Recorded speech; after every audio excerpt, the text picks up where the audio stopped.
आकाश सारस्वत जी। राजवल्लभ श्रीधर। गुरुदेव आपके चरणों में कोटि कोटि प्रणाम।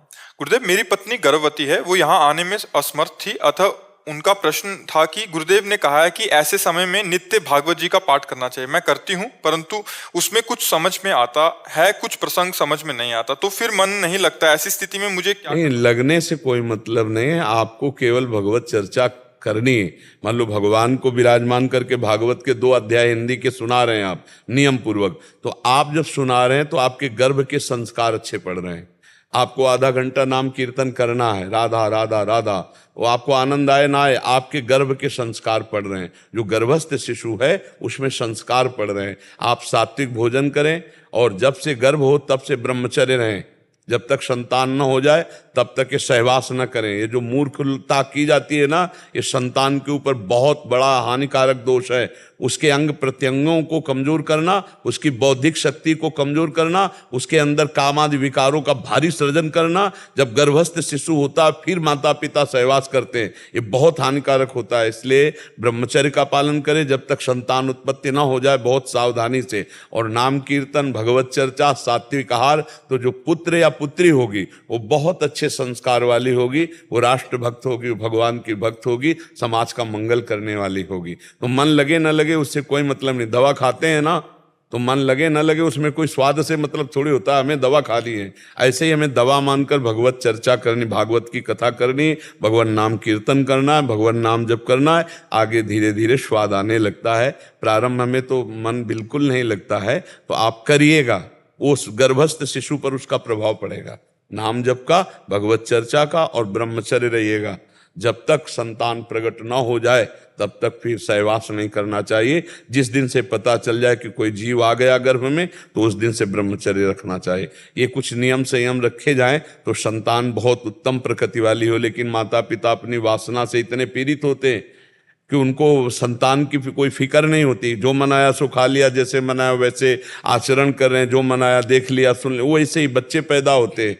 फिर वही थप्पड़ी आते हैं माता पिता को कि तुमने संस्कार अपने ठीक नहीं रखे तो हमारे संस्कार कहाँ से ठीक होंगे। और वही फिर माता पिता को घर से निकालते हैं, नाना प्रकार के त्रास देते हैं।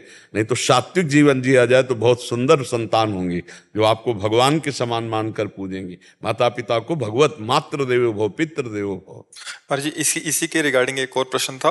वो लिख रहे थे कि मैं अभी प्रेग्नेंट हूँ, पूजा पाठ का नियम और वाणी पाठ जो महाराज जी ने दिया वो हम कर रहे हैं, लेकिन डिलीवरी के टाइम पूजा पाठ का नियम किस तरह से करना होगा कृपया करके मुझे बताएं। कितने दिन तक सेवा पूजा पाठ नियम कर सकते हैं या कितने दिनों बाद नहीं करना? नहीं, जब वो संतान प्रकट होती है तो उसमें जनना शौच लगता है शास्त्रीय पद्धति से, तो कम से कम 10 दिन तो उसमें प्रगट में न पूजा कर सकते हैं आप, न प्रगट में ग्रंथ छू सकते हैं। अंदर हाँ, अंदर आप नाम जप सकते, और अंदर जो आपको याद है वो स्तोत्र, वो वाणी पाठ भी आप कर सकते, ग्रंथ नहीं छू सकते। सुन सकते हैं 84 जी लगा लिया है। हाँ, ये सुन सकते, ऐसे सुन, ग्रंथ नहीं छू सकते, माला नहीं छू सकते। आप ऐसे नाम जप कीजिए, आप भगवत चिंतन कीजिए, तो ऐसा उपासना, उसमें उपासना में रत नहीं हो सकते आप। जनना शौच और मरना शौच, ये 2 प्रकार के शौच बचाए। तो जो मरना शौच है वो 13 दिन में होता है। 13 ही जब होने के बाद वो पवित्र फिर, और इसमें कम से कम 10 दिन तो जब तक संतान, वो गांव में सोवर कहते हैं, जब तक वो जनना शौच रहता है तब तक उसके पवित्रता ना होने तक कोई ये ठाकुर सेवा, ग्रंथ को छूकर पाठ करना, ये सब ना करें। ऐसा शास्त्रीय पद्धति है। पर जी आजकल प्रैक्टिकली क्या होता है कि हॉस्पिटल आदि में जब जाते हैं तो अपने घर में जब वहां से वो संतान उत्पन्न हो जाए, घर में आवे, तो वैसे नियम पालन करें। पर जी कभी कभी क्या होता है, डॉक्टर्स जब डिलीवरी कक्ष में जाते हैं जहाँ होना होता है, तो वहाँ ये कंठी आदि उतारने को अगर बोले, हाँ, कोई बात नहीं, उतार देना चाहिए। जैसे MRI जो क्या होती ना, उसमें तो किसी की भी होती उतरा देते हैं डॉक्टर लोग कार्य के लिए। तो हमको जब शरीर के लिए तो उतार देते हैं, उसमें कोई परेशानी नहीं। और जैसे भी घर आवे फिर और पवित्र हो तो फिर कंठी धारण कर ले। देखो, सही बात तो है अंदर के चिंतन की बात है।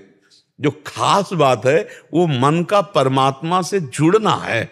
अब उसको धीरे से हम लोग बाहर फंसे तो बाहर से धीरे धीरे जोड़ना शुरू कर देते। नहीं, अंदर अगर भगवत चिंतन अखंड चल रहा है तो वो बहुत बड़ा महात्मा है, वो बहुत बड़ा साधु है, वो बहुत बड़ा तपस्वी अंदर से। सावई मना कृष्ण पदारविंदयो। दुर्वासा जी को यही भ्रम हो गया था कि अम्बरीश जी चक्रवर्ती सम्राट हो, मेरे समान भजन कहाँ कर सकते, क्योंकि मैं दूर्वा अंकुर का रस पीता हूं और बलकल की लंगोटी लगाता हूं, और वो राजा चक्रवर्ती रानियों के बीच में रहे। खास बात अम्बरीश जी की थी, सावई मना कृष्ण पदारविंदयो, सीधे मन भगवान के चरणों में लगा है। तो अब तपस्या का अहंकार होना, त्याग का अहंकार होना और दैन्य होकर भगवान का भजन करना, तो परास्त हो गए दुर्वासा जी। त्रिभुवन में सुदर्शन चक्र ने दौड़ाया उनको और आकर अम्बरीश जी के चरणों में गिरना पड़ा। तो खास बात है भगवान का चिंतन।